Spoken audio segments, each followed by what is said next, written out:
ಎಲ್ಲರಿಗೂ ರಕ್ಷಣೆ ನೀಡಲು ಸಾಧ್ಯವೇ ಎಂದು ಬಿಜೆಪಿ ಸಂಸದ ತೇಜಸ್ವಿ ಸೂರ್ಯ ಅವರು ನೀಡಿರುವ ಹೇಳಿಕೆಯು ಅವರ ಅಪ್ರಬುದ್ಧತೆಯನ್ನು ತೋರಿಸುತ್ತದೆ ಎಂದು ವಿಧಾನಸಭೆಯ ಕಾಂಗ್ರೆಸ್ ಉಪನಾಯಕ ಯುಟಿ ಖಾದರ್ ಅವರು ಗುರುವಾರ ಆಕ್ರೋಶ ವ್ಯಕ್ತಪಡಿಸಿದ್ದಾರೆ. ಈ ಕುರಿತು ಟ್ವೀಟ್ ಮಾಡಿರುವ ಯುಟಿ ಖಾದರ್ ಅವರು ಸಮಾಜದಲ್ಲಿರುವ ಸರಿಸುಮಾರು 1% ಘಾತುಕ ಶಕ್ತಿಗಳ ಮಟ್ಟ ಹಾಕಿದ್ದರೆ ಬಾಕಿ ಇರುವ 99% ಜನರಲ್ಲಿ ಧೈರ್ಯ ಹಾಗೂ ವಿಶ್ವಾಸ ಮೂಡಲಿದೆ.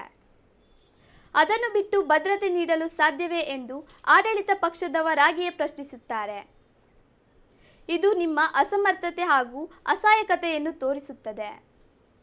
ಜನ ಇದೆಲ್ಲವನ್ನು ಗಮನಿಸುತ್ತಿದ್ದಾರೆ, ನೆನಪಿರಲಿ ಎಂದು ಖಾದರ್ ಕಿಡಿಕಾರಿದ್ದಾರೆ. ಬಿಜೆಪಿ ಕಾರ್ಯಕರ್ತ ಪ್ರವೀಣ್ ನೆಟ್ಟಾರು ಹತ್ಯೆಗೆ ಸಂಬಂಧಿಸಿದಂತೆ ಪ್ರತಿಕ್ರಿಯಿಸಿದ ತೇಜಸ್ವಿ ಸೂರ್ಯ ಅವರು ಸಾಮಾನ್ಯ ಜನರಿಗೂ ಭದ್ರತೆ ನೀಡಲು ಸಾಧ್ಯವಾ ಎಂದು ಬೇಜವಾಬ್ದಾರಿ ಹೇಳಿಕೆಯನ್ನು ನೀಡಿದ್ದಾರೆ.